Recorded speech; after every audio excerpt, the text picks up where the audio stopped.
The scent of beeswax and tallow filled Clara Gardner's lungs as she worked in near darkness, her fingers moving with practiced precision across the cooling wax molds, even as her eyes strained to see what she was doing. The candle shop on the eastern edge of Rawhide, Wyoming, had been her father's before consumption took him 3 months ago. And now, the young woman of 21 found herself trapped in an irony that would have been amusing if it were not so devastating. She made candles to sell for light, yet could barely afford to burn one for herself while she worked.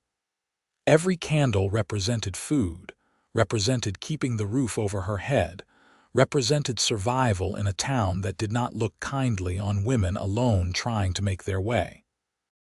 Her stomach growled as she dipped another wick into the melted tallow, the motion automatic after years of helping her father. The sun had set 2 hours ago, and the only illumination came from the dying embers in the small forge where she kept her wax and tallow melted. It was dangerous work in such darkness, and she had the burns on her forearms to prove it. But what choice did she have? The general store owner, Mr. Pemberton, had made it clear that if she did not deliver 3 dozen candles by Friday, he would find another supplier. There were not many other options in Rawhide, a dusty settlement of barely 400 souls that had sprung up along the cattle trail, and losing Pemberton's business would mean losing everything. Clara wiped sweat from her forehead with the back of her wrist, careful not to let any moisture drip into the wax. The summer heat of 1876 was oppressive even at night, and working near the forge made it worse. She had tied her dark hair back with a strip of cloth, but strands kept escaping to stick to her damp neck.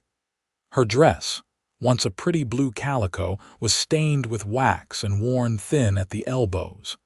It was the only decent dress she owned anymore. Everything else had been sold, piece by piece, to pay for her father's medicine in those final terrible months. The sound of horses outside made her pause. Rawhide was not a particularly lawless town, but it was not particularly safe either, especially for a woman alone. Clara listened as the hoofbeats stopped somewhere close by, followed by the low murmur of male voices. Her fingers trembled slightly as she continued dipping the wick, counting silently to herself. 3 seconds in the wax, 10 seconds to cool, 3 seconds in the wax, 10 seconds to cool. The rhythm was soothing, meditative, and it helped calm her nerves. A sharp knock at the door made her jump, and hot wax splattered across her hand. She bit back a cry of pain and quickly set down her work, wiping the wax away as she moved toward the door. Through the gaps in the wooden planks, she could see the glow of a lantern. "Shop's closed," she called out, proud that her voice did not shake. "I can see that, miss, but I am hoping you might make an exception." The voice was deep and pleasant, with a slight drawl that marked him as someone from further south. "My name is Cole Walker. I just rode in with a cattle drive, and I am in desperate need of candles. I would not ask, but we are heading out at first light, and I cannot make the trip without them." Clara hesitated, her hand on the door. She needed every sale she could get, but inviting a strange man into her shop at night was foolish at best and deadly at worst. "You can come back when I open at dawn." "We will be gone by then, miss. I have money, and I promise I mean you no harm." "I can leave the door open if that would make you more comfortable." There was something earnest in his tone that made her pause. Against her better judgment, Clara lifted the wooden bar and opened the door just wide enough to peer out. The man who stood on her small porch was tall and lean, with sun-bronzed skin and light brown hair that brushed his collar. He looked to be in his mid-20s, with the weathered face of someone who spent his life outdoors. He held a lantern in one hand and his hat in the other, and his blue eyes were kind. "How many candles do you need?" Clara asked, still keeping the door mostly closed. 2 dozen if you have them. Plain tallow will do just fine. 2 dozen candles." That would be enough to buy food for a week, maybe 2 if she was careful. Clara made her decision and opened the door wider. "You can come in, but the door stays open." "Yes, miss, thank you." Cole Walker stepped into her shop, and the lantern he carried transformed the space. Suddenly, Clara could see everything clearly. The rows of finished candles on the shelves, the dipping rack with its half-formed candles, the cluttered work table covered in tools and scraps of wax. She could also see the sorry state of the place, the bare spots where her father's things had been sold, the threadbare curtain that separated the shop from the tiny living quarters in back. Cole looked around with interest, but his expression held no judgment. "This is a fine setup you have here." "Do you run this place yourself?" "I do." Clara moved to the shelves where she kept her finished candles, grateful for the light to count by. She began pulling down the sturdy tallow candles, the kind that drovers would use on the trail. "These are a penny each, so 2 dozen will be 24 cents. That seems more than fair." Cole set his lantern on a clear spot on her work table and pulled a small leather pouch from his vest pocket. As he counted out coins, his gaze drifted to the dipping rack where Clara had been working. "Were you making candles in the dark?" Heat rushed to Clara's cheeks. "I was finishing up some work. The light from the forge is usually enough." "Usually enough to get burned, it looks like." He nodded toward her hands, and Clara instinctively hid them in her skirt. Cole's expression softened. "I am sorry, I did not mean to embarrass you. It is just that it seems a hard way to work." "It is the way I have," Clara said, more sharply than she intended. She finished counting out the candles and wrapped them in brown paper, tying the bundle with twine. "Here are your candles, Mr. Walker." Cole took the bundle and set it aside, but instead of leaving, he placed 6 coins on her work table. 50 cents, more than double what she had asked for.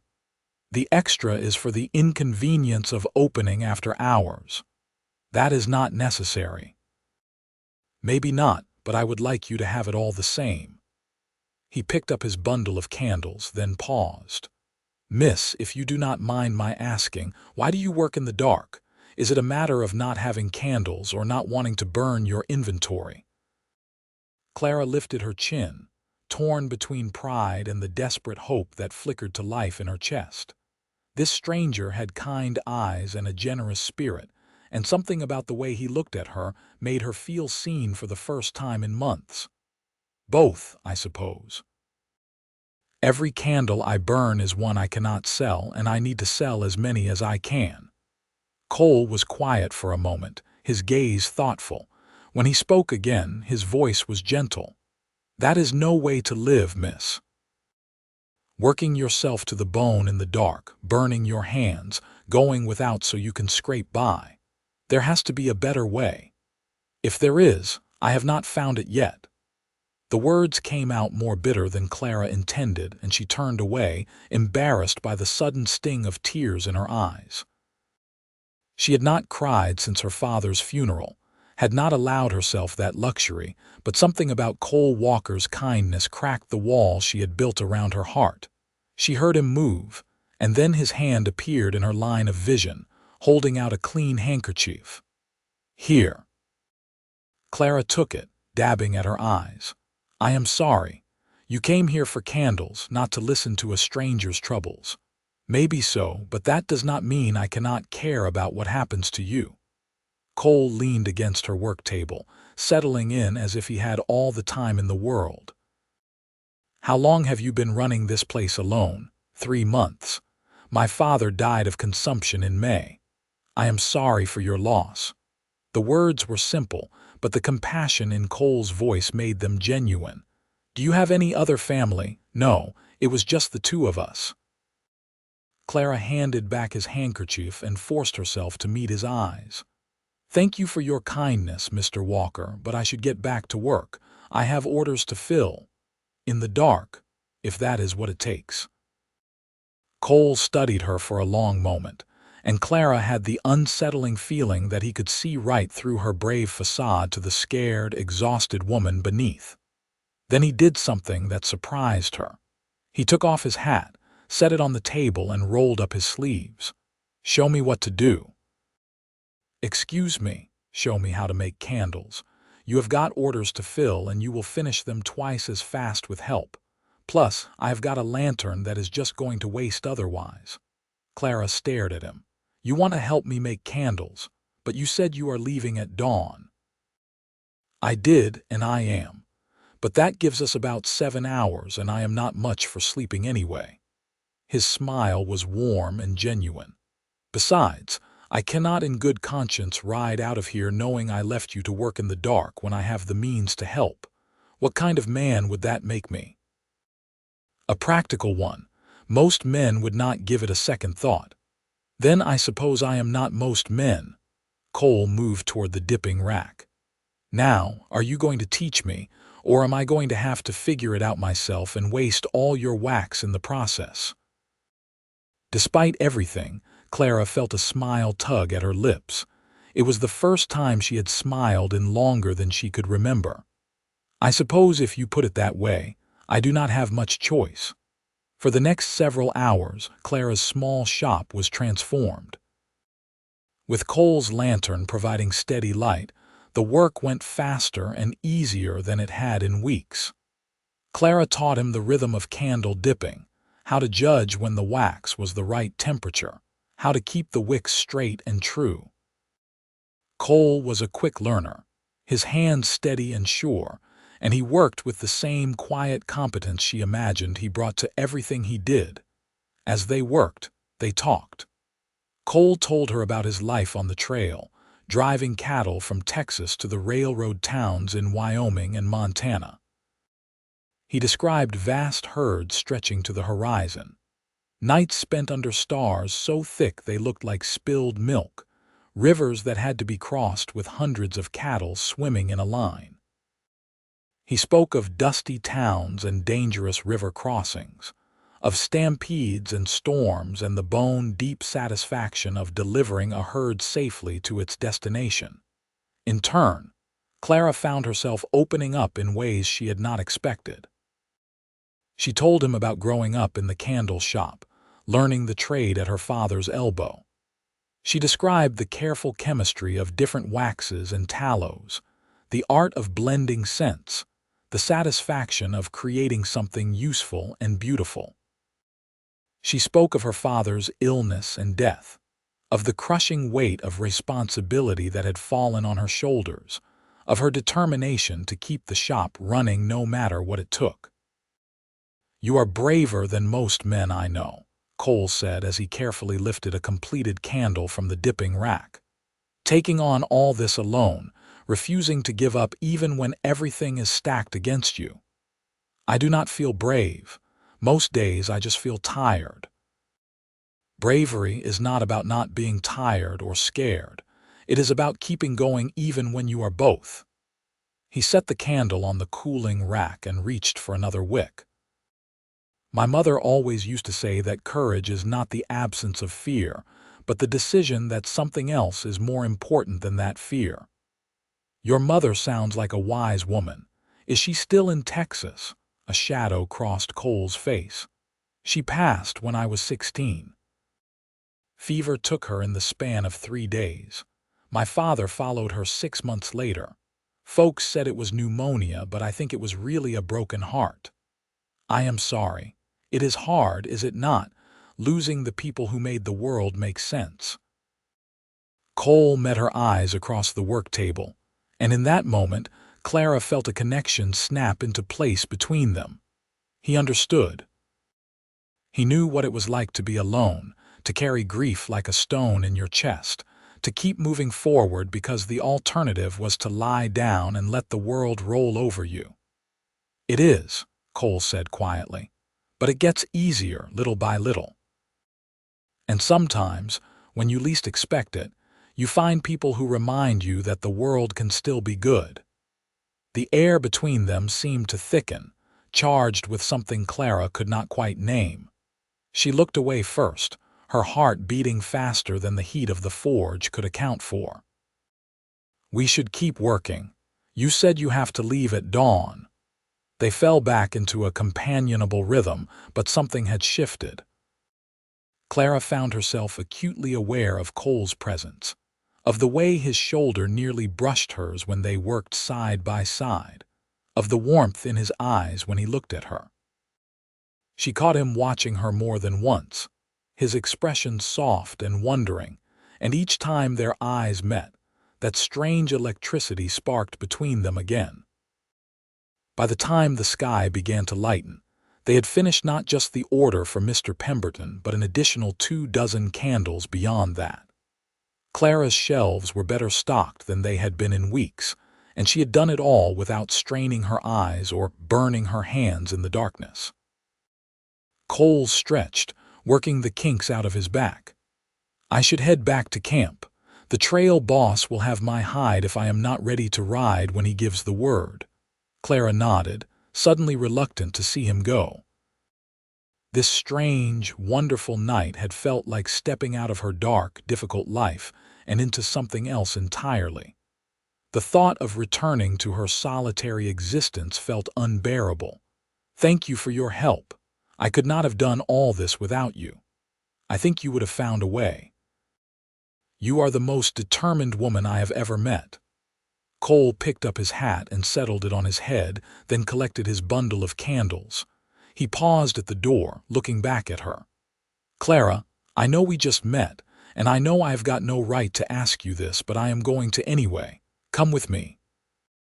Clara's breath caught. "What? Come with me?" "Not on the trail, but to Cheyenne. We will be there in about a week, and I will be staying on for a while to help with the railroad shipment. You could set up shop there, a real shop in a real city where you would have more customers than you could count. You would not have to work yourself to exhaustion just to survive." "Cole, I cannot just leave. This shop, it is all I have. It was my father's legacy." "Your father's legacy is not a building, Clara. It is you. It is the skills he taught you, the strength he gave you, the determination to keep going no matter what. You can honor that anywhere." Cole took a step back toward her, his expression earnest. "I know this is sudden, and I know you barely know me. But I feel something here, and I think you do too. I am not asking you to marry me or make any promises.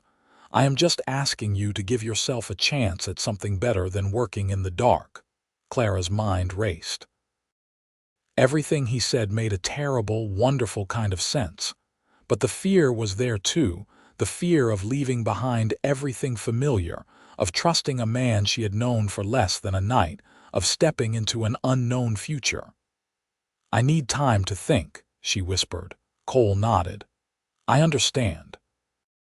We will be camped about 2 miles south of town until midday, waiting for a few more supplies before we move the herd north. If you decide you want to take a chance, come find me before noon. If you do not come, I will understand that too. But Clara, I want you to know something."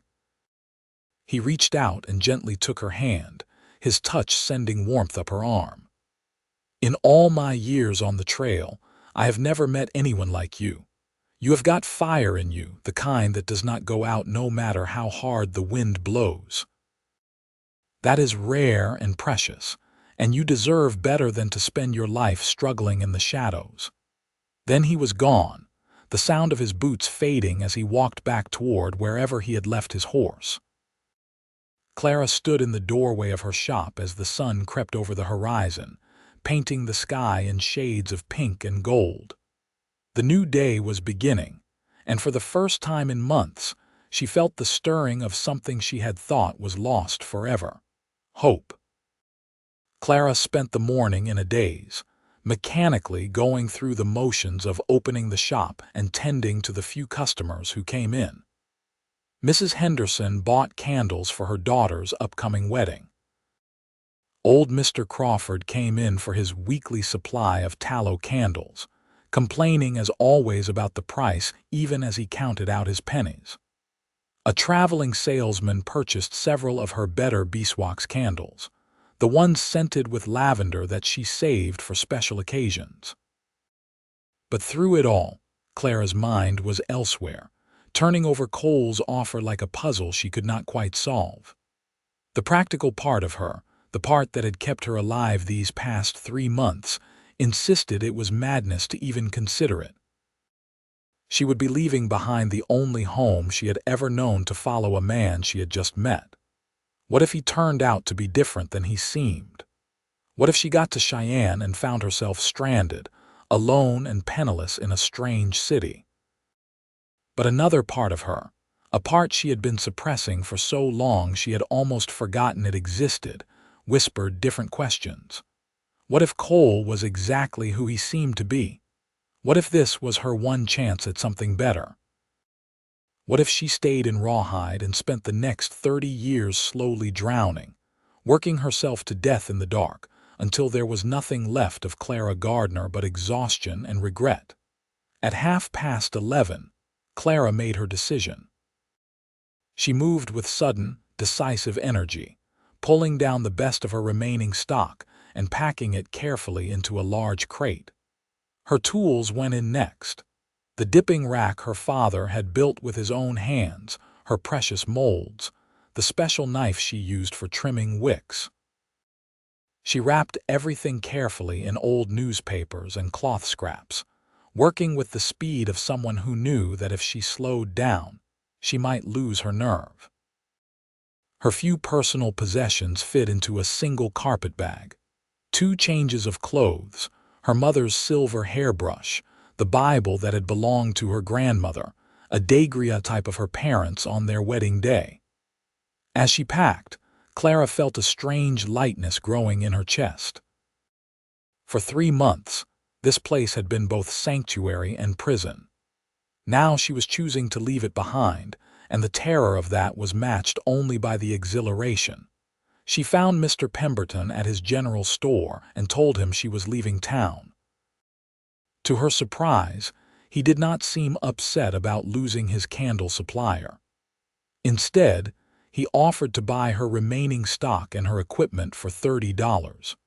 It was less than they were worth, but it was fair enough, and it would give Clara a financial cushion to start fresh in Cheyenne.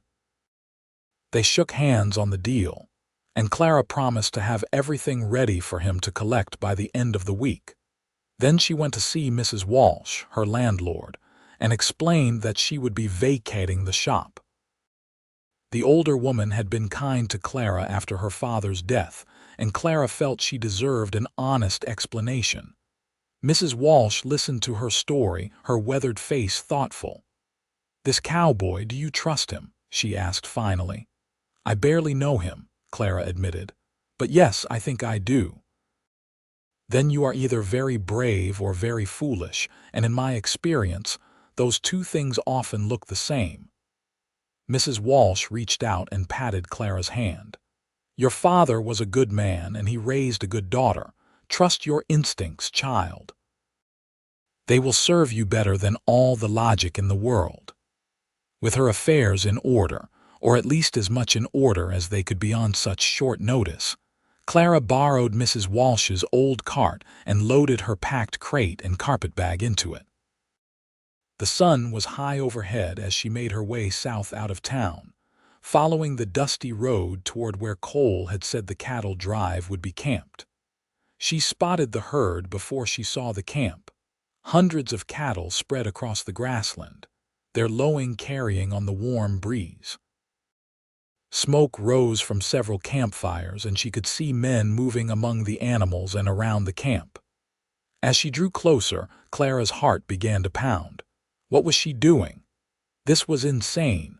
She should turn the cart around and go back to Rawhide, back to her small, safe, suffocating life.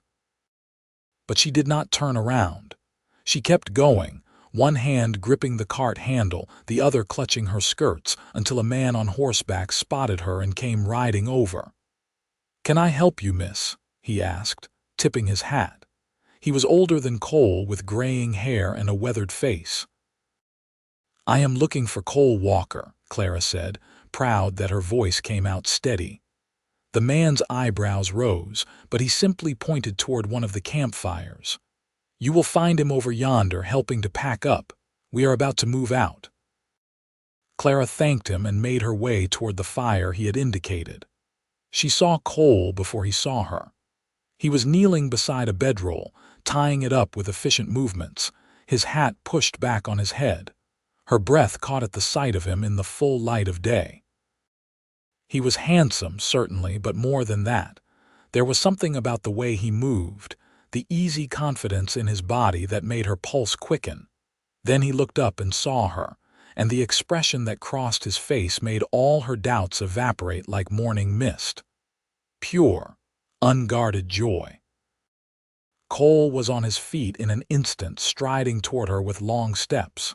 "Clara, you came."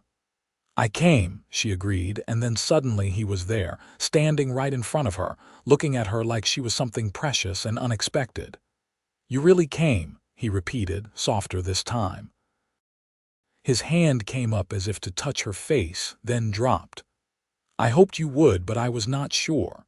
Neither was I, until about an hour ago." Clara gestured to her cart. "I have my tools and supplies, and I have arranged to sell the shop. I thought if the offer still stands, I would like to try Cheyenne." "The offer stands. It will always stand." Cole's smile was brilliant, transforming his entire face. "Clara Gardner, you have just made me the happiest man in Wyoming." A throat cleared behind them, and Clara turned to see an older man watching them with amusement. He was tall and rangy, with a thick mustache and sharp eyes that missed nothing. "Cole, you want to introduce me to your lady friend?" the man asked. "Clara, this is Frank Murphy, the trail boss." "Frank, this is Clara Gardner. She is a candlemaker from Rawhide, and she is going to be traveling with us to Cheyenne." Frank's eyebrows rose. "Is that so? And since when do we take on passengers in the middle of a cattle drive?" "Since right now," Cole said firmly. "I will vouch for her, Frank. She will not be any trouble." "Oh, I am sure she will not be trouble for the drive," Frank said, his eyes twinkling. "But she might be considerable trouble for you, boy." He turned to Clara. "Miss Gardner, do you have any experience with trail life? It is rough going, long days and short nights. We move with the herd and we do not stop for much." "I am tougher than I look," Clara said, lifting her chin. "I have been supporting myself for 3 months, working from dawn to well past dark. I can keep up." Frank studied her for a long moment, then nodded. "I believe you can at that." "All right, you can ride in the supply wagon with Cookie. But Cole, this is on you. Any problems and you are the one who will answer for it." "Understood. Thank you, Frank." As the trail boss walked away, Cole turned back to Clara with a rueful grin. "I probably should have checked with Frank before I invited you to come along." "Probably," Clara agreed, but she was smiling too. "Thank you for standing up for me, always." The word was a promise, simple and profound. "Come on, let me introduce you to Cookie and get you settled. We will be moving out soon." The next week was unlike anything Clara had ever experienced.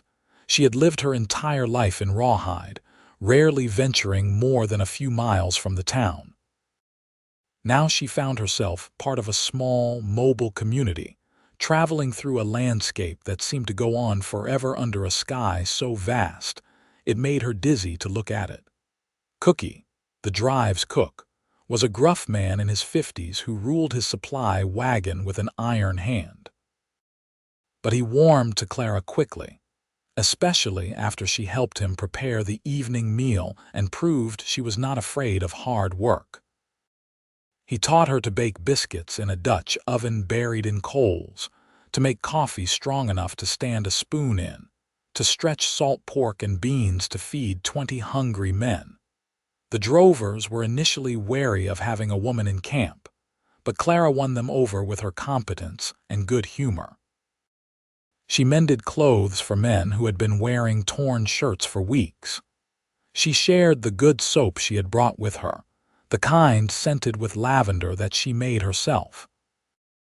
And in the evenings, when the cattle were settled and the men gathered around the campfire, she entertained them with stories about the various disasters that could befall a candlemaker, tales that had the hardened cowboys laughing until their sides ached. But the best part of each day was the time she spent with Cole. He would ride out with the herd during the day, helping to keep the cattle moving and watching for stragglers. But in the early morning before the camp stirred, and in the evening after the herd was bedded down, he would find his way to Clara's side. They talked about everything and nothing. Cole told her about his dreams of saving enough money to buy land of his own, a place where he could raise cattle and horses and build a life that was not constantly on the move. Clara shared her ideas for expanding her candle making, experimenting with new scents and designs, maybe even teaching the craft to others. On the fourth night out from Rawhide, they were sitting together slightly apart from the main campfire, watching the stars emerge in the darkening sky. The air was warm and still, and somewhere out in the darkness, a man was playing a harmonica, the lonesome melody drifting over the plains. "You regret coming?" Cole asked quietly. Clara considered the question. Her body ached from the long days of travel. She was sunburned and dusty and more tired than she had been even during those dark months in Rawhide, but she was also more alive than she had felt in years. "No," she said. "I do not regret it for a moment. I am glad." Cole shifted, moving a little closer. His arm brushed hers and he left it there, the warmth of the contact sending sparks through her skin. "Clara, there is something I need to tell you, something I should have said back in Rawhide, but I did not want to scare you off." Clara's heart began to pound. "What is it?" "When I walked into your shop that night, I was not planning anything except buying some candles and getting back to camp. But then I saw you, working so hard in the dark, so determined and brave and beautiful, and something just clicked into place inside me." He turned to face her fully, his blue eyes intense in the firelight. "I know it sounds crazy, I know we had just met. But in that moment, I knew that you were going to be important to me, maybe the most important person I would ever meet." Clara's breath caught. "Cole." "I am not asking you for anything," he said quickly. "I just wanted you to know. I wanted you to understand why I am so glad you came, why having you here feels like something I have been waiting for my whole life without knowing it." For a moment, Clara could not speak. Emotion swelled in her chest, so huge and overwhelming that she thought she might burst with it.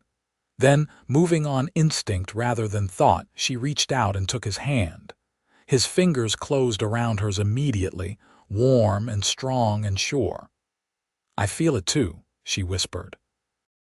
"I have been so scared to admit it, even to myself.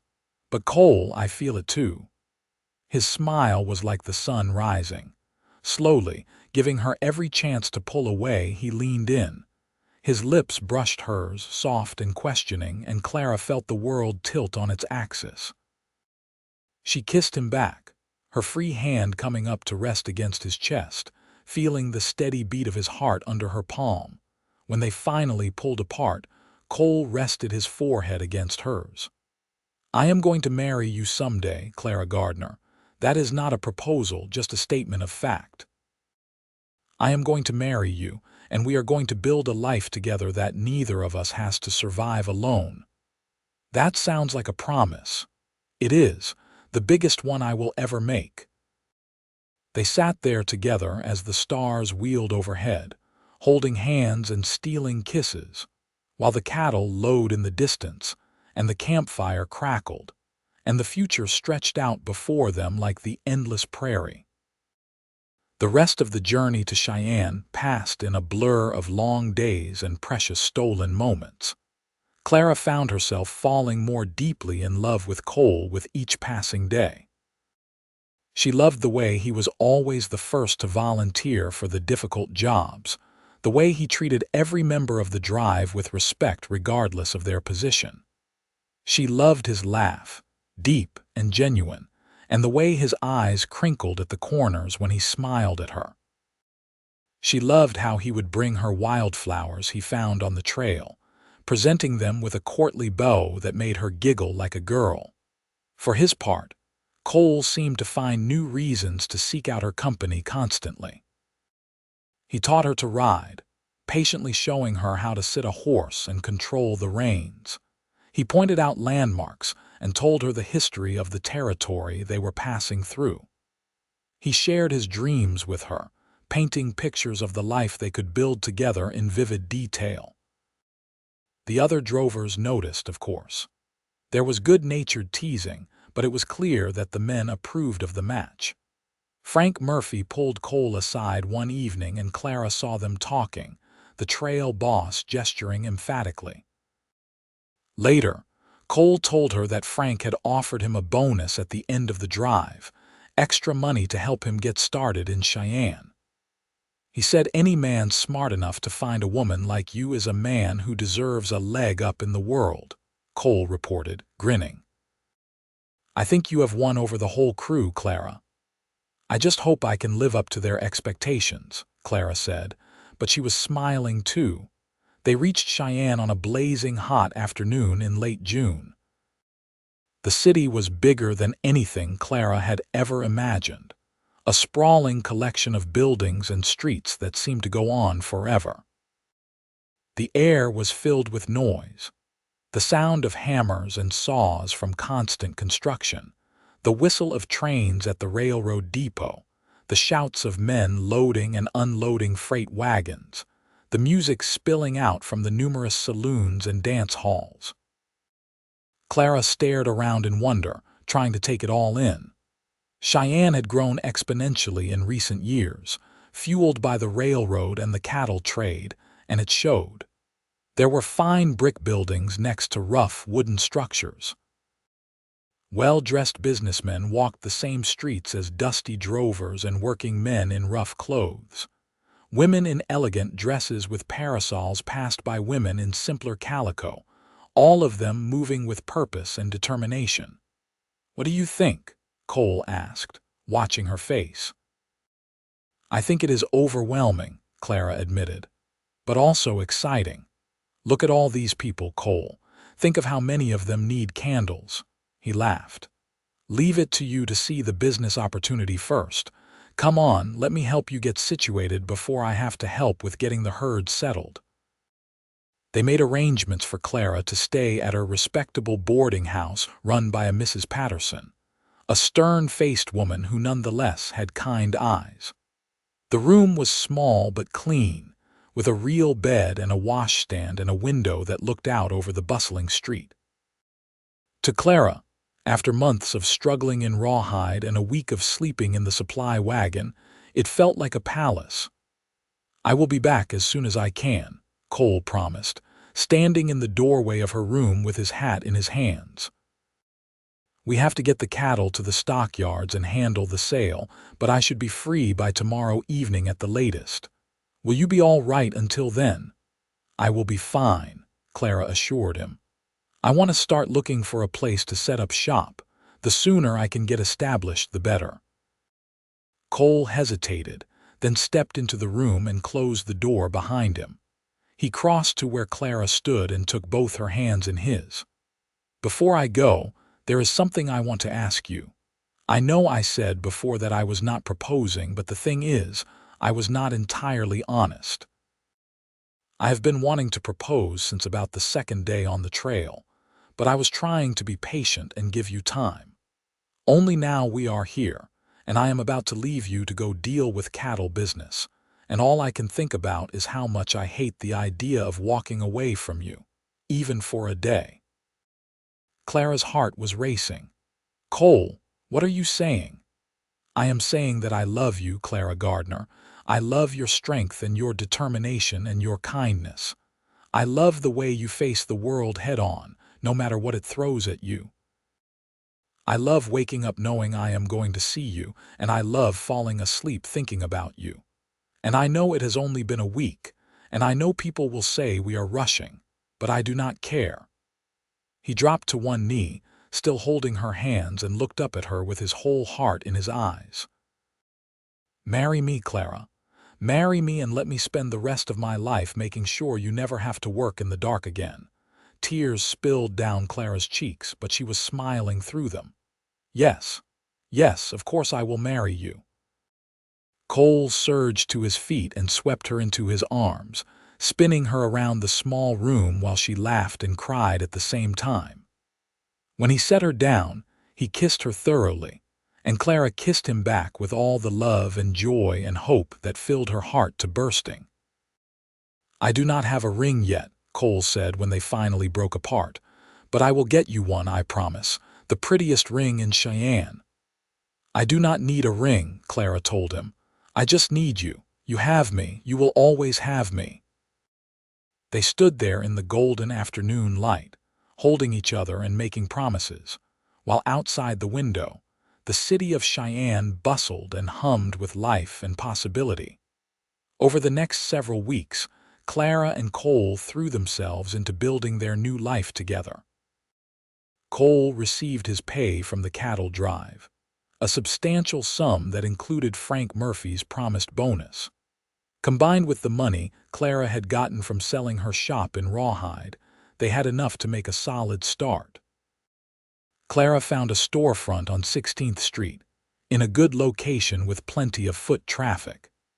It had a large front room that would serve as the shop, a smaller back room for storage and work, and even a tiny apartment on the second floor. Cole negotiated the lease with the landlord, a sharp businessman who tried to take advantage of them, until Cole made it clear he was not a man to be trifled with. They spent a week getting the shop ready. Cole built shelves and a new, improved dipping rack to Clara's specifications. Clara whitewashed the walls and scrubbed the floors until they shone. They painted a sign together, "Gardner's Fine Candles and Wax Goods," with smaller text below advertising both tallow and beeswax candles in a variety of scents and sizes. During this time, they also planned their wedding. They decided to keep it simple, just a ceremony at the small church on the edge of town with a few friends in attendance. Frank Murphy agreed to stand up with Cole, and Mrs. Patterson offered to stand up with Clara. The ceremony was set for the second Saturday in July, giving them just enough time to get the shop operational first. Clara wrote to Mrs. Walsh in Rawhide, telling her about Cole and the shop and the wedding. She also sent a message to Mr. Pemberton, thanking him for his business over the years and letting him know she was settled in Cheyenne. She felt it was important to close those chapters properly, to honor the life she had left behind even as she embraced the new one before her.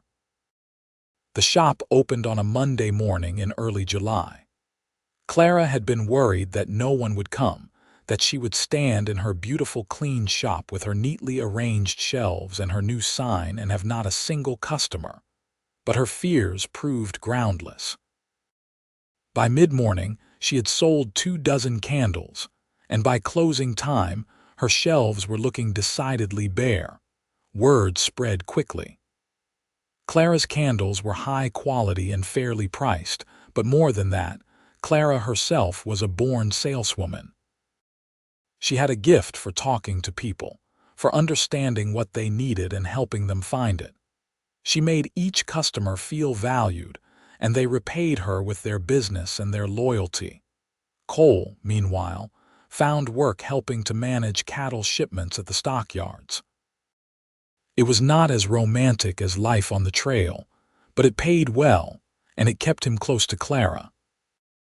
He would leave early each morning, after helping Clara prepare her wax and get the shop ready to open, and he would return in the evening to help her close up and make dinner in their little apartment above the shop. They fell into an easy rhythm, working together like they had been doing it for years rather than weeks. Cole had a knack for the business side of things, keeping track of their expenses and income, suggesting ways to increase efficiency and profit. Clara handled the creative and customer-facing aspects, always experimenting with new scents and designs, always finding ways to give customers something special. On the Thursday before their wedding, Clara was working in the back room, preparing a large batch of beeswax candles for a customer who wanted them for a fancy party. She had the windows open to let in the summer breeze, and she could hear the sounds of the city drifting up from the street below. She was happy, she realized. Truly, deeply happy in a way she had not been since before her father got sick. Maybe happier than she had ever been. The bell over the shop door rang, and Clara wiped her hands on her apron and went to see who had come in. She stopped short when she saw Cole standing in the middle of the shop, still dusty from work but grinning like a fool. "What are you doing here?" she asked. "You are supposed to be at the stockyards. I got off early. I told my boss I had important business to attend to, and for once he did not argue." Cole held out his hand. "Come with me. I have something to show you." "Cole, I have work to do. I have got a big order that needs to be finished by tomorrow. The work will still be here in an hour." "This cannot wait." His eyes were dancing with excitement, and Clara found herself setting aside her protests and taking his hand. He led her through the streets of Cheyenne, walking with purpose but refusing to tell her where they were going. Finally, they turned down a quieter street on the western edge of town, where new houses were going up. Cole stopped in front of a lot that held the skeleton of a house, its frame newly erected and smelling of fresh-cut lumber. "What is this?" Clara asked. "This," Cole said, "is ours. I bought the lot and put a down payment on the construction. By this time next year we will have a real house, Clara. A place of our own with a yard and a porch and enough room to raise a family." Clara stared at the bare wooden frame, trying to imagine it complete. A house. Their house. A place to build a life that was not perched above a shop or squeezed into a boarding house room. "Cole, can we afford this?" "Just barely, but yes. I have been putting aside every spare penny, and Frank helped me negotiate a good price with the builder. It is going to be tight for a while, and we will have to keep living above the shop until the house is finished, but I wanted to give you this. I wanted to give you a home, a real home." Clara threw her arms around his neck, tears streaming down her face. "I love you so much. Do you know that? I love you so much it scares me sometimes." "I know, because I feel the same way." Cole held her close, his face buried in her hair. 3 months ago, I was just another drover pushing cattle up the trail. Now I have you and a future, and more happiness than I thought possible. You brought me into the light, Clara. You showed me what life could be." "No," Clara said, pulling back to look at him. "You brought me into the light. You walked into my shop when I was working in the dark, and you gave me a chance at something better. You gave me hope." "Then we brought each other into the light," Cole said softly. "And we will keep each other there, no matter what comes." Their wedding day dawned clear and bright, the summer sun rising over Cheyenne in a blaze of gold and pink. Clara woke early in her room at the boarding house, where she had spent her last night as an unmarried woman at Mrs. Patterson's insistence. She bathed and dressed carefully in the new dress she had sewn for the occasion, a simple but elegant creation in cream-colored cotton with lace at the collar and cuffs. Mrs. Patterson helped her arrange her hair, pinning it up in a soft style that made her look older and more sophisticated. "You are a beautiful bride," Mrs. Patterson said, standing back to admire her handiwork. "That young man of yours is very lucky." "I am the lucky one," Clara said, but she was smiling. The ceremony was held at 10 o'clock at the small Presbyterian church on Bent Street. The interior was simple, with plain wooden pews and whitewashed walls, but someone had decorated it with wildflowers and ribbons. As Clara walked down the aisle on Frank Murphy's arm, the old trail boss having graciously agreed to give her away, she only had eyes for Cole. He stood at the front of the church in a new suit, his hair neatly combed and his face clean-shaven. But it was the expression in his eyes that took her breath away. He looked at her like she was the answer to every question he had ever asked, the solution to every problem he had ever faced, the fulfillment of every dream he had ever dreamed. The ceremony itself passed in a blur. Clara heard herself making promises, her voice steady and sure, and she heard Cole making the same promises back to her. The minister pronounced them man and wife, and Cole kissed her while the small gathering of friends applauded. Then they were walking back down the aisle together, Clara's hand tucked into the crook of Cole's arm, and she felt like her heart might burst from the sheer joy of it. They held a small reception at a restaurant near the shop, treating their guests to a meal of beef and potatoes and fresh bread. Frank Murphy made a toast that was equal parts sentimental and humorous, talking about how Cole had been mooning around like a lovesick calf since the day they left Rawhide. Cookie, who had traveled up from his next drive to attend the wedding, contributed his own toast praising Clara's biscuits and her good sense in keeping Cole in line. As the afternoon wore on and the guests began to drift away, Cole leaned close to Clara and whispered, "Ready to go home, Mrs. Walker, Mrs. Walker." Clara tested the name in her mind and found that she loved the sound of it. "Yes, let us go home." They walked back to the shop hand in hand, declining the offer of a wagon ride. The July afternoon was warm and beautiful, and Clara wanted to savor every moment of this perfect day. When they reached the shop, Cole scooped her up in his arms and carried her across the threshold, both of them laughing. Their first night as husband and wife was everything Clara had hoped it would be. Cole was gentle and patient, and Clara felt cherished and loved in a way she had never imagined possible. Afterwards, they lay tangled together in the narrow bed, talking quietly in the darkness. "Do you ever regret it?" Clara asked. "Walking into my shop that night and getting tangled up with a struggling candlemaker?"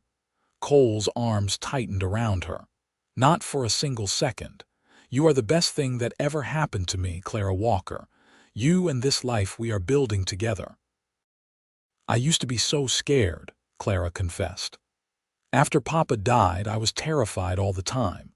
Scared I would lose the shop, scared I would not be able to survive on my own, scared of ending up with nothing. But I am not scared anymore. With you, I feel like I can face anything." "You can face anything, with or without me. You are the strongest person I know." Cole pressed a kiss to her forehead. "But you will never have to face things alone again. I promise you that." They fell asleep wrapped in each other's arms, and Clara's last thought before sleep claimed her was that she had never felt so safe, so loved, so completely at peace. The first year of their marriage flew by in a whirlwind of work and love and building their life together. The candle shop thrived beyond Clara's wildest dreams. She took on 2 assistants, young women who were eager to learn the trade, and she began expanding her product line. In addition to standard candles, she started making decorative wax pieces, fancy candles for special occasions, and scented wax sachets that ladies could tuck into their drawers to keep their linens fresh. Cole proved to be a natural businessman. He took over managing the shop's accounts and began exploring opportunities to wholesale Clara's candles to other stores in the territory. By spring of 1877, Gardner's Fine Candles had accounts in Laramie, Denver, and even as far as Omaha. The shop that had started as a last desperate hope had become a thriving enterprise. Their house was completed in August, a charming 2-story structure with a wide front porch and a neat yard. It was not large or fancy, but it was solidly built and it was theirs. They spent a month getting it furnished and settled, scouring second-hand shops and estate sales for pieces they could afford. Clara took special pride in the kitchen, which had a proper stove and plenty of workspace. Cole built her a hope chest and carved their initials into the lid. In September, Clara discovered she was pregnant. She had suspected for a few weeks, but she waited to tell Cole until she was sure. She chose to break the news on a quiet Sunday evening when they were sitting together on their front porch, watching the sun set over the distant mountains. "Cole, I have something to tell you," she said, her heart pounding with excitement and nervousness. He looked at her, immediately attentive. "What is it?"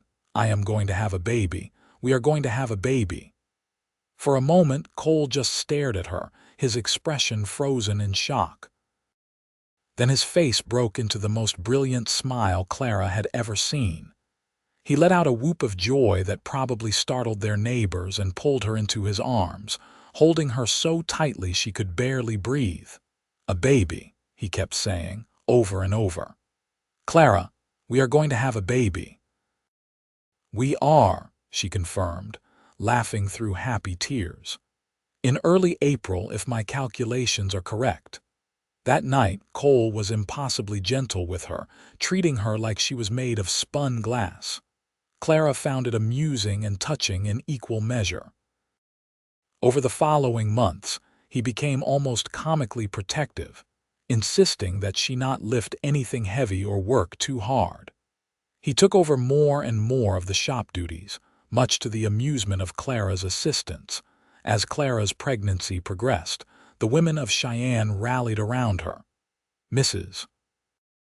Patterson threw her a party to celebrate the coming baby. Customers brought gifts, tiny knitted booties, soft blankets, a beautiful cradle that one man had carved from cherry wood.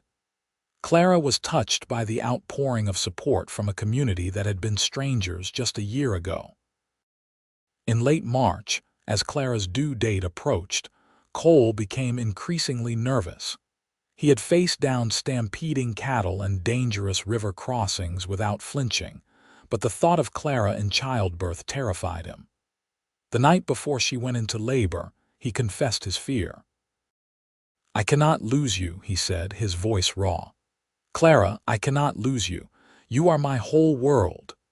"You are not going to lose me," Clara assured him, taking his face in her hands. "I am strong and I am healthy, and women have been doing this since the beginning of time. I will be fine, and our baby will be fine." She was right, though it was a long and difficult labor. Their son was born on April 3, 1878, in the early hours of the morning. He came into the world squalling and red-faced, with a surprising amount of dark hair and his mother's stubborn chin. Cole cried when he held him for the first time, tears streaming unashamedly down his face. "He is perfect," he whispered, staring down at the tiny bundle in his arms. "Clara, he is absolutely perfect." They named him James after Clara's father, with Cole's last name of Walker. Little James proved to be a healthy, hungry baby who kept his parents up at all hours. Clara had hired someone to manage the shop during her lying-in period, and she spent the first few weeks after the birth focusing entirely on her son and recovering her strength. Cole was a devoted father from the start. He would walk the floor with James for hours when the baby was fussy, singing old trail songs in a surprisingly good voice. He changed diapers without complaint and got up for night feedings even though he had to work the next day. Watching him with their son, Clara fell in love with him all over again. When James was 3 months old, Clara returned to work part-time, bringing the baby with her to the shop. She set up a cradle in the back room where he could sleep while she worked, and she nursed him whenever he needed it. Her assistants doted on the baby, taking turns holding him and making ridiculous faces to get him to smile. Life settled into a new rhythm, busier and more chaotic than before, but also richer and fuller. The candle shop continued to thrive. Cole was promoted to a supervisory position at the stockyards with a significant increase in salary. They were not wealthy by any means, but they were comfortable, with enough money for necessities and even occasional luxuries. As James grew from a baby into a toddler, he proved to be curious and energetic, getting into everything he could reach. He took his first steps at 10 months old, launching himself from Cole's hands into Clara's arms with a fearless laughter that made them both catch their breath. He said his first word at a year old, and of course it was "Mama," much to Cole's mock dismay. In the spring of 1880, when James was 2 years old, Clara discovered she was pregnant again. This time the pregnancy was easier, perhaps because she knew what to expect. Their daughter, Sarah Elizabeth, was born in November of that year. She was smaller than James had been, with wispy blonde hair and Cole's blue eyes. Where James had been a fussy baby, Sarah was placid and content, happy to observe the world from her mother's arms. Cole was delighted to have a daughter. He carried her everywhere, talking to her in a soft voice and treating her like she was made of the finest porcelain. Clara sometimes teased him about being wrapped around Sarah's tiny finger, but she secretly loved seeing her big, strong husband reduced to mush by a baby girl. As their children grew, Clara and Cole worked together to build not just a business but a family legacy. They saved diligently, putting away money for their children's future. They got involved in the community, with Cole serving on the town council and Clara helping to establish a women's charitable society. They attended church on Sundays and hosted dinners for friends and made a home that was full of love and laughter. On their 5th wedding anniversary, Cole took Clara back to the spot where their house stood. They sat on the front porch, watching their children play in the yard, and reflected on how far they had come. "You remember that night I came into your shop?" Cole asked, his arm around Clara's shoulders. "Of course I remember. It was the night my whole life changed." "Mine too." Cole pressed a kiss to her temple. "I think about that sometimes, about all the things that had to happen for me to walk through your door at exactly that moment. If the trail boss had picked a different route, if we had stopped in a different town, if I had not needed candles right then, we might never have met. But we did meet," Clara said, snuggling closer to him, "and you gave me something I had been missing for so long." "What was that?" "Light. Hope. A future. You walked into my life when I was working in the dark, Cole, and you brought me into the light. You gave me everything." "You gave me everything too," Cole said softly. "A home, a family, a reason to wake up excited every morning. You gave me a life worth living, Clara Walker." They sat in comfortable silence, watching the sunset paint the sky in shades of orange and gold.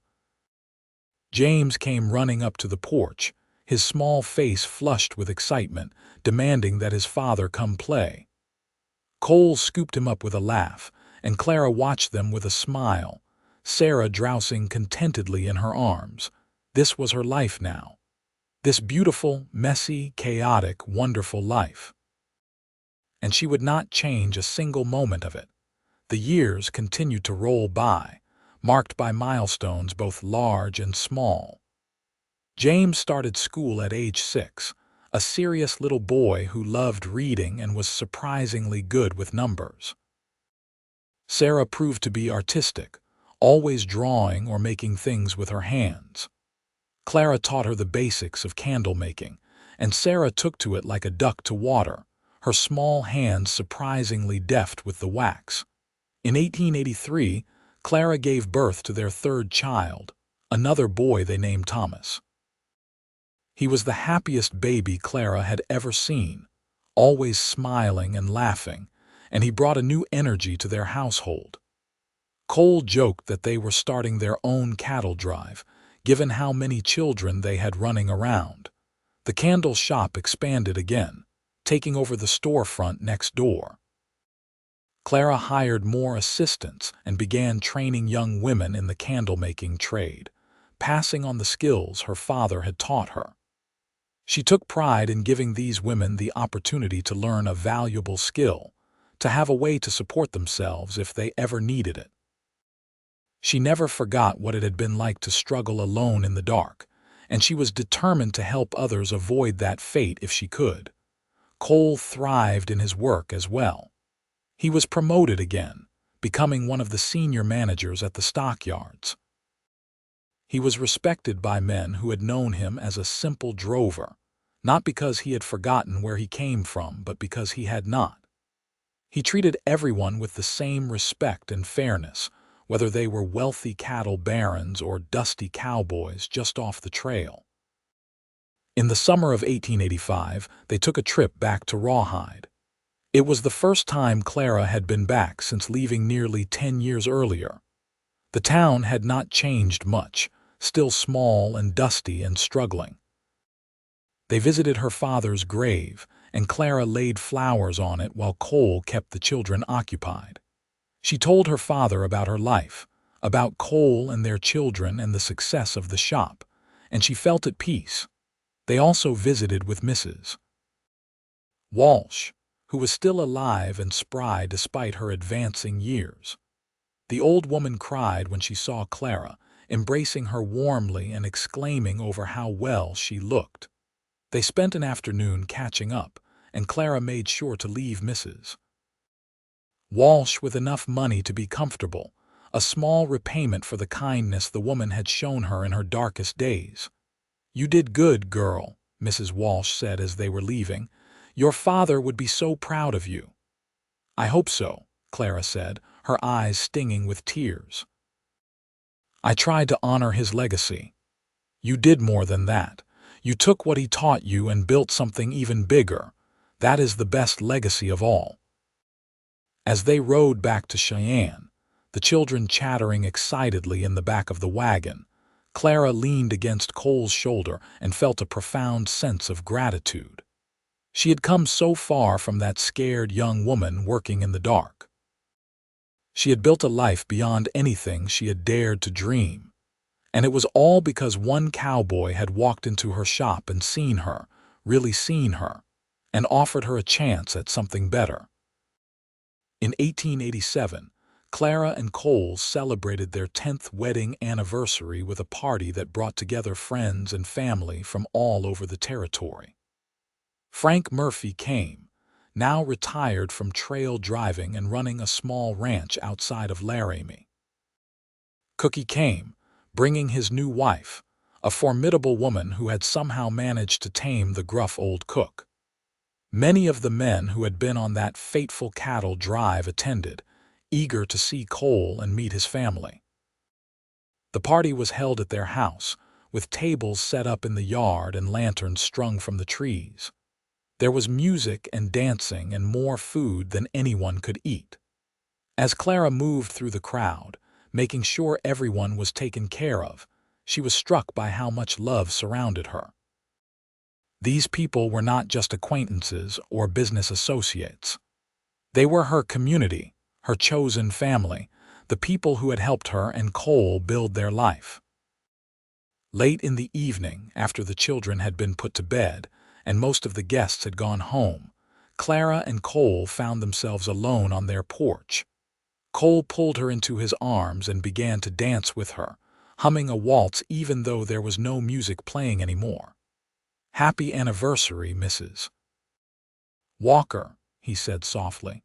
"Happy anniversary, Mr. Walker." Clara rested her head against his chest, listening to the steady beat of his heart. "Can you believe it has been 10 years? Some days it feels like yesterday. Other days it feels like I have known you my whole life." "I know what you mean." Clara pulled back to look up at him. "Cole, I want you to know something. These past 10 years have been the happiest of my life. Every day with you is a gift. The feeling is entirely mutual." Cole cupped her face in his hands, his touch gentle. "You know what I think about sometimes. I think about that night I walked into your shop and I wonder what would have happened if I had just bought my candles and left, if I had not asked you to come with me. But you did ask. I did, and you said yes. And that brave decision, that leap of faith you took, gave us this."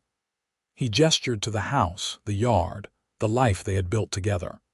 "Thank you for saying yes, Clara. Thank you for taking a chance on a dusty cowboy who did not have much to offer except his heart." "You offered me everything that mattered," Clara said, rising on her toes to kiss him. "You offered me light when I was working in darkness. You offered me hope when I had none. You offered me love when I thought I would always be alone. You gave me the world, Cole Walker, and I will spend the rest of my life being grateful for it." They stood there in the soft summer night, holding each other close, while around them the lanterns glowed like small beacons of light pushing back the darkness. As the 1880s gave way to the 1890s, Clara and Cole continued to build their legacy. The candle shop became one of the most successful businesses in Cheyenne, with Clara's candles sold throughout the Wyoming Territory and beyond. She wrote a book about candle making, sharing her techniques and recipes, and it became something of a standard reference for others in the trade. Their children grew into capable young people. James showed an aptitude for business and began helping his father at the stockyards while also working to take over the management of the candle shop. Sarah's artistic talents blossomed, and she began creating elaborate decorative candles that were in high demand for weddings and special occasions. Thomas, the baby of the family, proved to have his father's way with animals and talked constantly about becoming a rancher when he grew up. In 1892, Clara gave birth to their fourth child, a surprise baby who arrived when she was 37 years old. They named her Grace because that was what she felt like, an unexpected gift of grace in their middle years. Grace was a delicate child, smaller than her siblings had been, but she had a fierce spirit that reminded Clara of herself at that age. Cole was 40 by then, with silver threading through his brown hair and lines around his eyes from years of squinting into the sun. But he was still strong and vital, still the same man who had walked into Clara's shop so many years ago and changed her life forever. Watching him with baby Grace, Clara felt the same rush of love she had felt on their wedding day, intensified by all the years and experiences they had shared. One evening in the fall of 1895, Clara and Cole took a walk together through Cheyenne, something they tried to do at least once a week. The city had continued to grow and change, with electric lights beginning to appear on some streets and automobiles starting to replace horses for some folks. It was a new world in many ways, but Clara and Cole had grown with it, adapting while staying true to their core values. They walked past the candle shop, which was closed for the evening but glowed warmly from the gas lamps inside. James was there, working late on the books, his silhouette visible through the window. Clara felt a surge of pride watching him. He had grown into a fine young man, responsible and hardworking with his father's integrity and his mother's business sense. "He is going to do great things," Cole said, following her gaze. "He already is. All of our children are." Clara squeezed his hand. "We have done well, Cole. We have built something that will last beyond us. We have." Cole stopped walking and turned to face her. "Clara, there is something I have been wanting to say to you, something I do not think I have said nearly enough over the years." "What is that?" "Thank you. Thank you for that night in Rawhide when you opened your door to a stranger. Thank you for being brave enough to take a chance on me. Thank you for building this life with me, for giving me children and a home and a reason to wake up grateful every single day. Thank you for being exactly who you are." Clara felt tears prick her eyes. After nearly 20 years of marriage, Cole could still make her cry with his words. "You do not have to thank me. Loving you has been the easiest thing I have ever done." "Maybe so, but I am thanking you anyway." Cole pulled her close, and they stood there on the street, holding each other while people walked around them. "You brought light into my life too, you know. Before I met you, I was just drifting, moving from one cattle drive to the next without any real purpose. You gave me something to work for, something to build toward. You made me want to be better, do better, live better. We brought each other into the light, Clara said, echoing words they had said to each other so many times over the years. That is what love does, I think. It illuminates the world, makes everything brighter and clearer. They continued their walk, talking about their children and the shop and their plans for the future. Sarah wanted to open her own studio, focusing on artistic candles and wax sculptures. Thomas had been offered an apprenticeship on a ranch outside of town and was eager to start learning the cattle business. Even little Grace, at just 3 years old, showed signs of having her own strong personality and clear ideas about what she wanted. As they walked, Clara thought about the journey that had brought them to this moment. From that dark night in Rawhide when she had been struggling just to survive, to this evening in Cheyenne with a thriving business, a loving family, and a future full of possibility. It had not always been easy. There had been hard times and setbacks, moments of doubt and fear. But through it all, she had Cole by her side, his love a constant source of strength and comfort. The years continued their steady march forward. The candlemaking business evolved as technology changed. While traditional candles were still in demand, Clara and her assistants began experimenting with new techniques and materials. They adapted to the times while maintaining the quality and craftsmanship that had made Gardner's fine candles famous throughout the territory.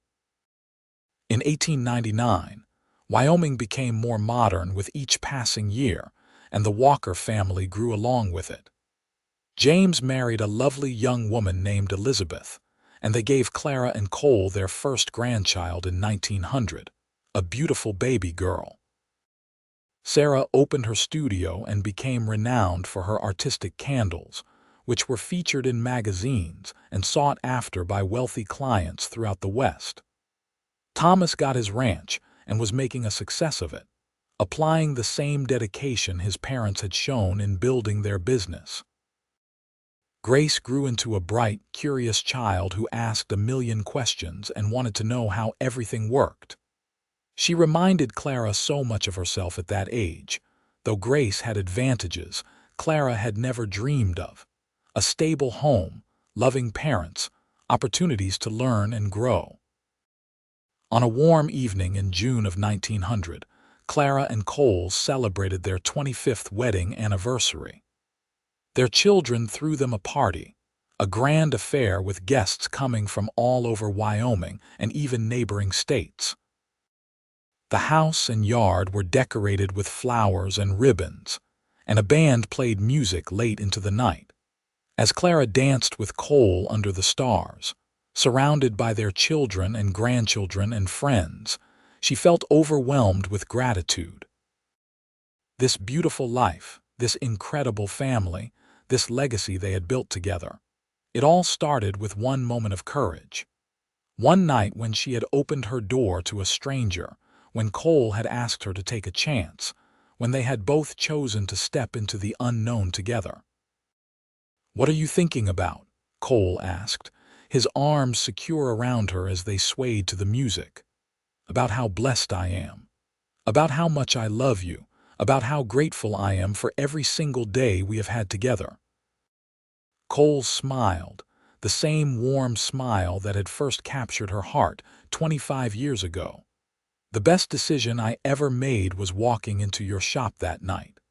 The best decision I ever made was opening the door. And the best decision we ever made was choosing each other, over and over again, every day since then." Clara rested her head on his shoulder, breathing in his familiar scent, feeling the solid warmth of him against her. Around them, their children laughed and danced and celebrated. In the house, their grandchildren slept peacefully. The candle business thrived. Their community respected them. Their love had created ripples that spread far beyond themselves, touching countless lives. As they danced, Clara thought about candle making, about the process of taking simple materials and transforming them into something that brought light into darkness. In a way, that was what love did too. It took two separate people and transformed them, melded them together into something greater than they had been alone. It brought light into the dark places of the heart, illuminated possibility, showed the way forward. Cole had walked into her shop when she was working in the dark, struggling and scared and alone. He had brought her into the light, literally with his lantern that first night, but more importantly with his love and partnership and unwavering faith in her. And she had done the same for him, giving him a home and family and purpose he had been searching for without knowing it. Together, they had built a life that blazed with light and warmth, a beacon for others who were still working in darkness, still struggling to find their way. And that legacy would continue through their children and grandchildren, spreading that light further with each generation. As the party continued around them and the stars wheeled overhead, Cole and Clara held each other close and danced, grateful for the past, content with the present, and hopeful for the future. They had found each other in the darkness and had brought each other into the light, and that light would never go out as long as their love endured. And their love would endure forever, a flame that would never be extinguished, burning bright and true through all their days and beyond. The celebration went on into the late hours, with friends and family sharing stories of Clara and Cole's journey together. Frank Murphy, now in his 70s but still sharp as a tack, told the story of how Cole had come back to camp that morning in Rawhide with stars in his eyes and announced he had met the woman he was going to marry. "We all thought he had lost his mind," Frank said to the assembled guests, his eyes twinkling with amusement. "One night in a candle shop and this hardened drover turns into a lovesick pup. But I will tell you what, Cole knew what he was about. He saw something special in Clara, and he was not about to let her slip away." Clara blushed at the attention, but she was smiling too. Cole squeezed her hand under the table, and she felt the same flutter in her stomach that she had felt when he first kissed her all those years ago. Some things never changed, and the way Cole made her feel was one of them. As the night wound down and the guests began to depart, their children gathered around them. James stood with his wife and baby daughter, a proud young man who had his father's bearing and his mother's determination. Sarah was radiant, glowing with the confidence of someone who had found her calling. Thomas, sunburned and lean from his work on the ranch, had his arm around his sweetheart, a rancher's daughter he would marry the following year. And Grace, their youngest at 8 years old, leaned against her mother's side, tired but happy. "Thank you for this," Clara said to her children. "This was a beautiful celebration." "You and Papa deserve it," Sarah said. "You have given us so much, we wanted to give something back to you." "You have already given us more than we could have dreamed," Cole said, his voice thick with emotion. "You are all the legacy we could ever want." After everyone had left and the house was quiet, Clara and Cole sat together on their porch, wrapped in a shared blanket against the cool night air. The sky was clear, stars scattered across the darkness like diamonds on velvet. 25 years, Clara mused. Sometimes it feels like yesterday that I was struggling in that shop in Rawhide. Other times it feels like that was a different person entirely. In some ways it was, Cole said. "We have both changed so much, grown so much. But the core of who you are, Clara, that has never changed. You are still the strongest, bravest, most determined woman I know. And you are still the kindest, most generous man I have ever met. You saw me when I was invisible to everyone else. You believed in me when I could barely believe in myself." They sat in comfortable silence for a while, each lost in their own thoughts. Then Cole spoke again, his voice soft in the darkness. "When I was young, before I met you, I used to wonder what my life would amount to. I was just a cowboy, moving from place to place, working for other men's dreams. I could not see how my life would matter, how I would make any kind of lasting mark on the world. And now I know that I have made a mark through you, through us, through what we have built together. Our children, our grandchildren, the business we created, the lives we have touched. That is my mark, Clara. That is what my life amounts to, and it is so much more than I ever dreamed possible. Clara turned to face him, reaching up to cup his weathered cheek in her hand. You are my great adventure, Cole Walker. Saying yes to you was the best decision I ever made. And asking you was the best decision I ever made. He leaned down and kissed her, tender and sweet, a kiss that held 25 years of love and commitment and partnership. As they finally went inside to bed, Clara took one last look at the night sky. Somewhere out there were other people working in darkness, struggling and scared and wondering if life would ever get better. She sent up a silent prayer that they would find their light, their hope, their Cole Walker to show them the way forward, because everyone deserved to be brought into the light. Everyone deserved love and partnership and the chance to build something beautiful. She had been blessed with all of that and more, and she would spend the rest of her days being grateful for it. The years rolled on with their gentle, inexorable pace.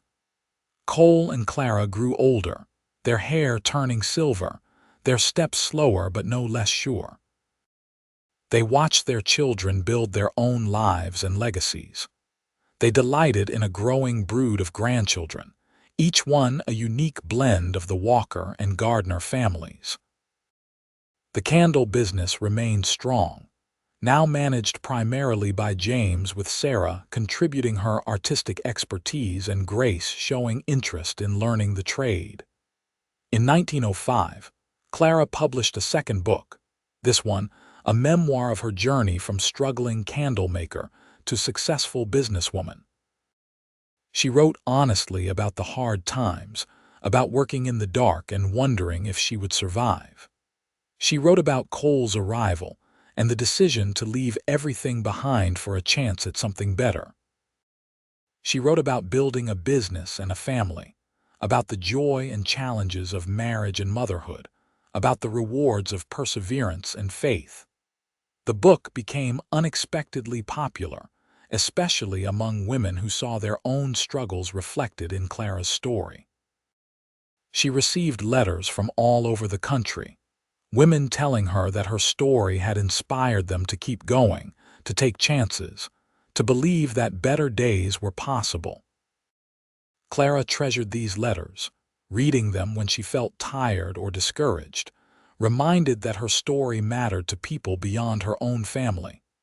Cole continued working at the stockyards well into his 50s, finally retiring in 1908. He claimed he was ready to slow down, to spend more time with Clara and their grandchildren, but Clara suspected he was just making room for younger men who needed the opportunity. That was Cole's way, always thinking of others, always trying to help where he could. In retirement, Cole took up woodworking, creating beautiful pieces of furniture that he gave to their children and grandchildren. He built toys for the little ones and hope chests for the girls as they grew. Each piece was made with love and care, crafted to last for generations.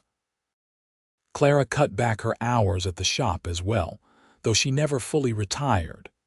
She loved the work too much, loved the satisfaction of creating something useful with her own hands. But she let James and Grace handle most of the day-to-day operations, content to come in a few hours a week to check on things, and maybe make a few special batches of her favorite scented candles. They traveled some during these years, taking trips to see the changing face of America. They visited the World's Fair in St. Louis in 1904, marveling at the electricity and innovations on display. They took a train to San Francisco and stood on the shore of the Pacific Ocean, looking out at the vast expanse of water and feeling very small and very blessed. They went back to Texas, to the places where Cole had grown up, and he showed Clara the land that had shaped him. But they always came back to Cheyenne, to the house they had built together, to the community they were part of. This was home, the place where their roots ran deep, where their legacy lived and breathed. On a golden afternoon in October of 1910, Clara and Cole celebrated their 35th wedding anniversary quietly, with just their immediate family gathered around their dining table. Clara looked around at the faces of her children and grandchildren, at the abundance of food on the table, at Cole sitting at the head with his hand clasped in hers, and felt a profound sense of peace. This was what mattered. Not wealth or fame or acclaim, though they had achieved a measure of all three. What mattered was love, family, the connections that bound people together across years and miles and hardships, the choice to keep showing up, to keep working at it, to keep choosing each other day after day after day. After dinner, as the younger grandchildren played in the yard and the older family members cleaned up, Clara and Cole stole away to their porch. It had become their sanctuary over the years, this quiet space where they could sit together and watch the world go by. 35 years, Cole said, shaking his head in wonder. Where did the time go? I do not know, but I would not trade a single moment of it. Clara leaned her head on his shoulder, breathing in the familiar scent of him, wood smoke and soap and something indefinably Cole. Even the hard times, the struggles and setbacks, I would not trade them. They made us who we are, wise words from a wise woman. Cole pressed a kiss to the top of her head. Do you ever think about that night, the night we met, all the time? I think about how close I came to not opening the door. I was so scared, so worn down by everything I had been through. If I had let fear win, if I had told you to go away, we would not have any of this. But you did not let fear win. You were brave, Clara. You have always been brave. I learned it from you. You taught me that being brave does not mean not being scared. It means doing the right thing even when you are terrified. They rocked gently in the swing Cole had built years ago, the chains creaking softly in rhythm. Inside the house, they could hear their family laughing and talking, the sound warm and alive. Grace was playing the piano, a song that floated out through the open windows on the evening breeze. I hope they know, Clara said softly. I hope our children and grandchildren understand how much they are loved, how much they matter. They know, Cole assured her. How could they not? You show them every day in 1,000 different ways. We show them. We do this together, Cole, we always have. As the sun set, and the first stars appeared in the darkening sky, Clara thought about light. She thought about how a single candle could push back the darkness, how a small flame could illuminate an entire room. She thought about how love worked the same way, how one person reaching out to another could change everything. Cole had been her candle in the darkness, the light that showed her the way forward when she could not see the path herself. And she hoped that together, they had been a light for others, showing by example that love and hard work and commitment could create something beautiful and lasting. The years continued their march, gentler now but no less precious. Clara and Cole grew old together, their love deepening and maturing like fine wine. They celebrated birthdays and holidays surrounded by an ever-growing family. They mourned losses and celebrated triumphs. They held new great-grandchildren and buried old friends. Through it all, they remained each other's constant, the one unchanging thing in a changing world. In the spring of 1915, on a morning bright with sunshine and promise, Clara woke to find Cole watching her with a soft smile on his face. "Good morning, beautiful," he said. The same words he had said to her nearly every morning for the past 38 years. "Good morning yourself, handsome," Clara replied, her standard response. They lay there for a while, content in each other's presence. No need to fill the silence with words. After nearly 4 decades together, they could communicate as much with a look or a touch as with 1,000 words. Finally, Cole spoke. "Clara, I want you to know something. Every single day of our marriage, I have thanked God for bringing you into my life. Every single day, I have considered myself the luckiest man alive." "Cole Walker, are you getting sentimental on me?" Clara teased, but her eyes were bright with tears. "Maybe I am. When you get to be my age, you earn the right to be sentimental." He reached out and took her hand, tracing the lines on her palm with his thumb. "I just want to make sure you know. I love you, Clara. I have loved you since the moment I saw you in that dark shop, working so hard and refusing to give up. I will love you until my last breath, and if there is anything beyond that, I will love you there too." Clara squeezed his hand, unable to speak past the lump in her throat. After a moment, she managed, "And I love you. You brought me into the light, Cole. You gave me everything worth having."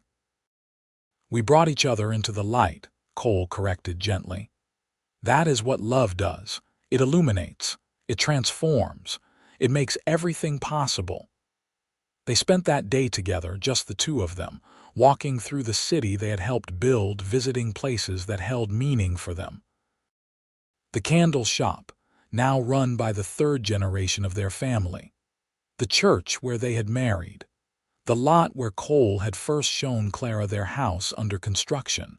The park where they had taken their children to play. As the sun set and they made their way home, Clara felt a contentment so deep it was almost painful. This life, this beautiful, messy, wonderful life, was more than she had ever dreamed possible. And it had all started with one moment of courage, one decision to open the door, one choice to say yes to possibility. The seasons turned, bringing them into the autumn of their lives. Clara was 71 now, Cole 74. They moved more slowly, tired more easily, but their love remained as strong as ever. Their children and great-grandchildren surrounded them with care and affection, making sure they were comfortable and safe. On a cool evening in October of 1920, Clara and Cole sat on their porch wrapped in blankets, watching the stars emerge one by one in the darkening sky. Inside the house, 3 generations of Walkers had gathered to celebrate Cole's 79th birthday. But Cole had wanted a few minutes alone with his wife, a few quiet moments to reflect on the journey that had brought them here. "I have had a good life," Cole said softly, "better than I had any right to expect, and it is all because of you, Clara. You made my life worth living." "We made each other's lives worth living," Clara corrected, echoing words they had said to each other countless times over the years. "We brought each other into the light, remember?"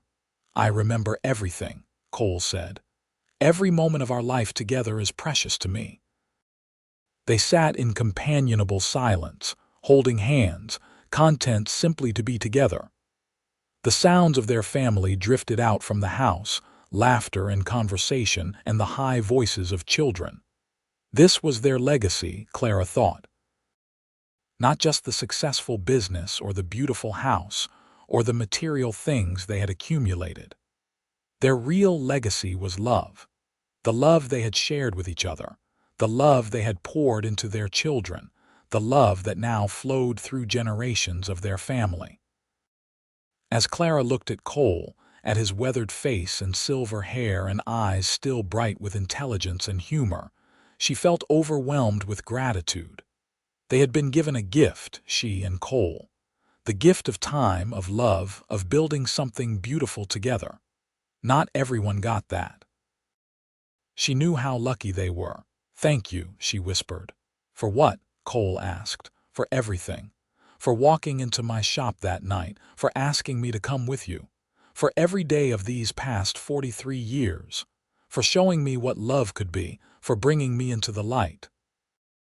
Cole smiled, that same warm smile that had first captured her heart so many years ago. "The pleasure has been all mine, Mrs. Walker. You have made every day an adventure." They went back inside eventually, rejoining their family for the celebration. There was cake and music and storytelling, with the younger generation asking the older ones to share memories. Cole told the story of how he and Clara had met, a story the family had heard many times but never tired of hearing. Clara added details, and their children chimed in with their own memories. As the evening wore on and the younger children began to droop with exhaustion, the family gradually dispersed, heading home or to guest rooms upstairs. Finally, Clara and Cole were alone again, making their way slowly up the stairs to their bedroom.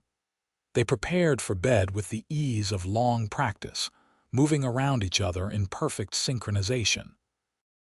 When they finally climbed into bed, Cole pulled Clara close and she snuggled into his embrace with a contented sigh. "I love you," she whispered into the darkness.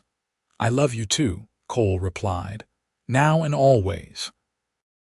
They fell asleep like that, wrapped in each other's arms, the same way they had fallen asleep thousands of times over the course of their marriage. Outside, the stars continued their ancient dance across the sky.